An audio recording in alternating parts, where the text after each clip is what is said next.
One second, I'm actually going live over here too. So there we go. All right. Peace, family. Sister Victoria X here from thehealthyhue.com out of Las Vegas, Nevada. So tonight, I hope you all can hear me well. I'm speaking kind of low because my husband's asleep. I hope y'all can't hear him snoring. And my children are asleep, so I'm talking a bit low. But if you cannot hear me, then let me know, and I'll try to speak up a little bit louder. So tonight we are going to be reading from the book Real Love by Ava Muhammad. And we have already read chapters 1 through 3. And if you have not read chapter 1 through 3, or you didn't hear me read chapter 1 through 3, it's actually on my YouTube. I've read all 3 of those chapters, and it's actually inside of a playlist called Read Alongs. If you're on YouTube or you're on Facebook, it's linked down below.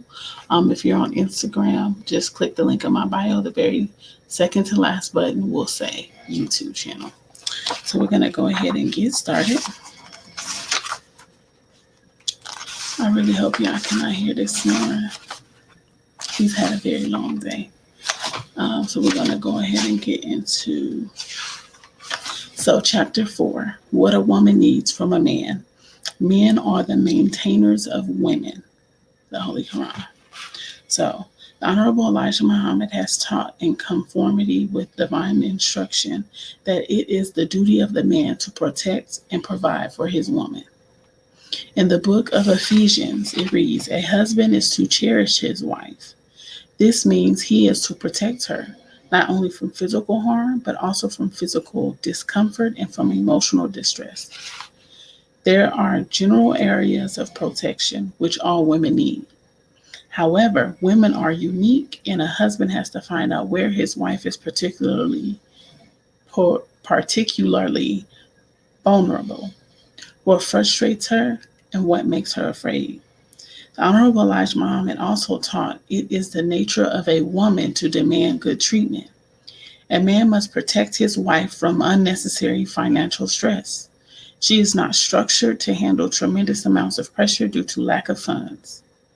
Allah God created her or his pleasure and to facilitate his plan, and he never intended for her to be without anything.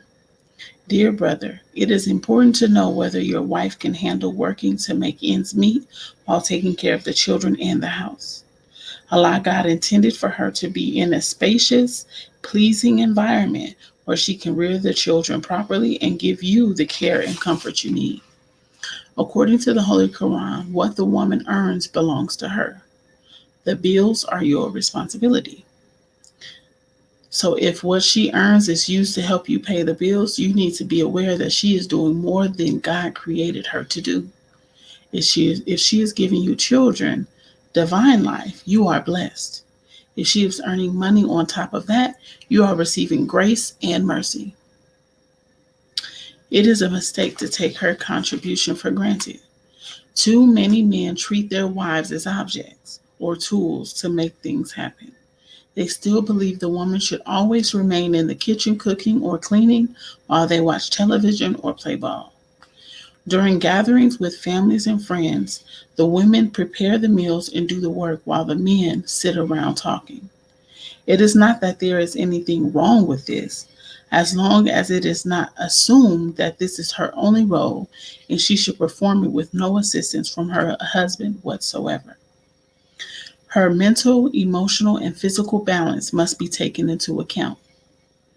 Some men wrongly think women need less sleep than a man. If she is out working all day, she would like to come home and sit down for a minute. Who says she should prepare dinner and take care of the children while her husband takes a nap or watches the news?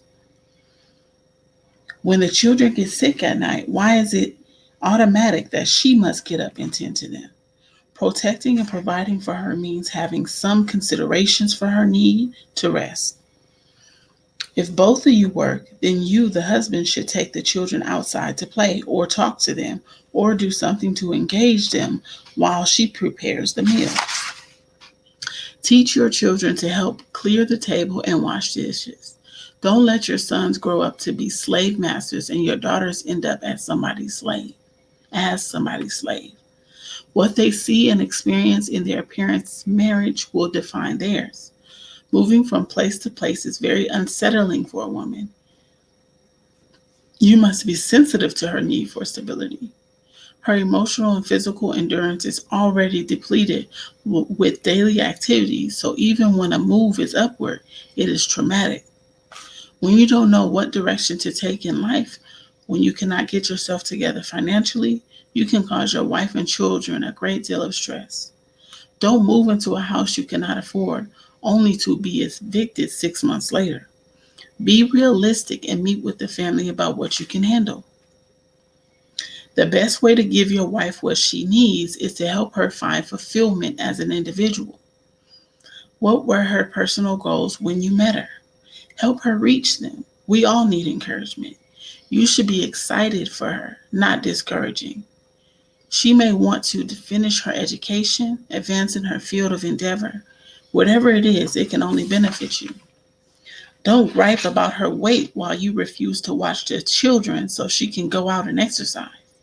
Relieve her of pressure so her goals are met real. Some women claim they want to go back to school when they really just want to get away from their husband and children for a few hours a week. Make sure her life is not so miserable that she manufactures phony aspirations just to escape. A woman needs to be appreciated. Promise yourself you will find at least one thing each day that you can express appreciation for. Compliments are important to women, and the language you use is critical. Be specific, not general. It is the nature of a woman to seek to please a man. She absolutely needs to know you are satisfied with her and with what she does for you. When she asks you what you would like for dinner, don't mumble, I don't care, or whatever. Say something like, I love the way you fixed that rice last week. I would like to have some of that again. Finally, it is important to know experts tell us that after 5 years of marriage, the husband becomes responsible for any discord in the relationship. When you first married your wife, you were dealing with a woman who responded to life based upon her father, mother, siblings, friends, and other men treated her in the past. As the authority, the leader in the house, you create an atmosphere that your wife and children have to cope with. You can be violent, offensive, cold, and distant. You can be peaceful, warm, tender, and compassionate. You are powerful. You can make a woman into the friend, lover, and helpmeet you want her to be by first being that yourself. Now, this is such a beautiful reading, I must say, because if I'm being honest, a lot of these things I believe and I've heard and I can bear witness to just in conversations that these are the things that women truly, truly desire when they're married. Because a lot of times we just feel like we're stuck in it by ourselves. Um, that's really what it feels like sometimes, that we're really stuck in it by ourselves. But we're expected to do so many things that keep it together, that keep things together, but we feel by ourselves. So this was so, so beautiful. I must say that it gave me a few words to use, and it's very, very wonderful. So I'm going to go ahead and end this live because I don't want this to bleed into anything else. We're going to come back and we're going to read chapter 5, which is the importance of communication, which is an essential part of every relationship. And so if this is something that you like, go ahead and text Healthy Hue, all caps, no space, to 77948 so that I can notify you when I actually go live and do things like this read along. So if you found any value, if you like what you heard, go ahead and share this live or share this video out to someone that you know needed to hear it. Hint, hint, your husband. And tune back in with me, family. Peace, peace.